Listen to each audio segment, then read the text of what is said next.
Selamat pagi saudaraku seiman dalam Kristus. Salam sehat sukacita untuk kita semua. Marilah kita siapkan hati pikiran kita untuk mendengarkan firman Tuhan. Tuhan beserta kita sekarang dan selama-lamanya. Inilah Injil Yesus Kristus menurut Lukas bab 16 ayat 1 sampai 8. Dimuliakanlah Tuhan. Perumpamaan tentang bendahara yang tidak jujur. Dan Yesus berkata kepada murid-muridnya, ada seorang kaya yang mempunyai seorang bendahara. Kepadanya disampaikan tuduhan bahwa bendahara itu menghamburkan miliknya. Lalu ia memanggil bendahara itu dan berkata kepadanya, apakah yang kudengar tentang engkau? Berilah pertanggungjawaban atas urusanmu, sebab engkau tidak boleh lagi bekerja sebagai bendahara. Kata bendahara itu dalam hatinya, apakah yang harus aku perbuat? Tuanku memecat aku dari jabatanku sebagai bendahara. Mencangkul aku tidak dapat, mengemis aku malu.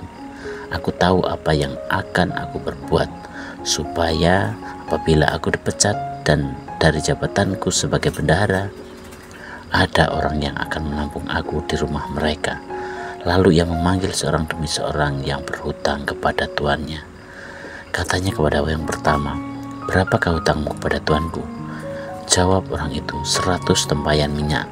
Lalu katanya kepada orang itu, inilah surat hutangmu, duduklah dan buat surat hutang lain sekarang juga, 50 tempayan. Kemudian ia berkata kepada yang kedua, dan berapakah hutangmu? Jawab orang itu, 100 pikul gandum. Katanya kepada orang itu, inilah surat hutangmu, buatlah surat hutang lain 80 pikul. Lalu tuan itu memuji bendahara yang tidak jujur itu, karena ia telah bertindak dengan cerdik.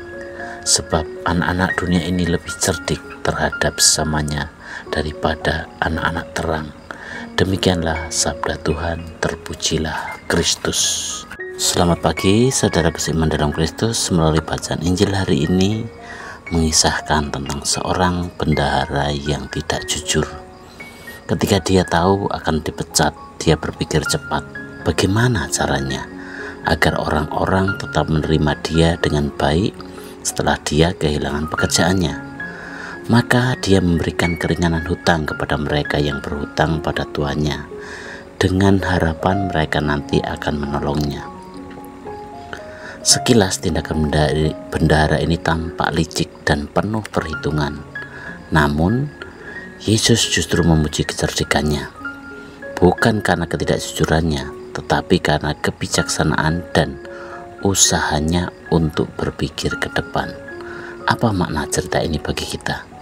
Saudaraku seiman dalam Kristus, Yesus mengajak kita untuk belajar dari bendahara ini, bukan dari ketidakjujurannya, tetapi dari kecerdikannya dalam menggunakan kesempatan yang ada.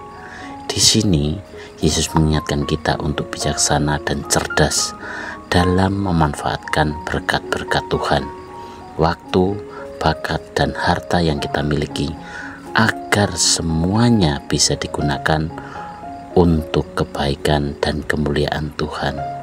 Saudaraku seiman yang terkasih dalam Kristus, poin penting dalam renungan kita hari ini adalah yang pertama, menjadi bijaksana dan cerdas untuk kebaikan.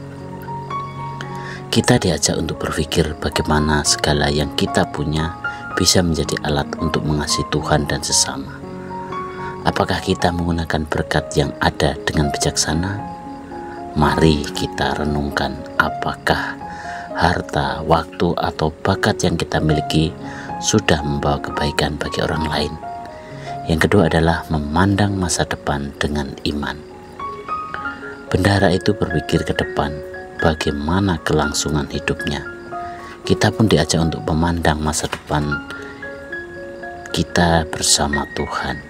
Apakah yang kita lakukan hari ini sudah membawa kita pada jalan yang benar menuju kebahagiaan abadi?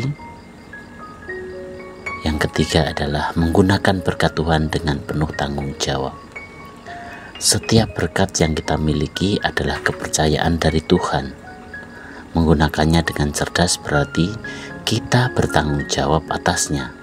Marilah kita bertanya pada diri kita sendiri, apakah kita bertanggung jawab dengan berkat-berkat Tuhan dalam hidup kita?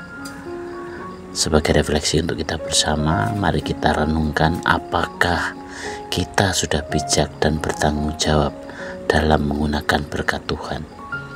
Apakah kita sungguh berusaha agar hidup kita mengarah pada kebaikan dan kasih Tuhan? Tuhan mengingatkan kita untuk menggunakan apa yang kita miliki bukan untuk tujuan egois, tetapi untuk kebaikan yang lebih besar. Demikianlah permohonan kita hari ini, dan marilah kita akhiri dengan doa dalam nama Bapa dan Putra dan Roh Kudus. Amin. Tuhan Yesus, ajarilah kami untuk bijaksana dalam menggunakan berkat-Mu. Semoga hidup kami berbuah kebahagiaan dan cinta kasih kepadamu dan sesama. Bimbing kami agar selalu kami mampu bertanggung jawab atas segala yang Engkau percayakan kepada kami. Amin. Dalam nama Bapa dan Putra dan Roh Kudus. Amin.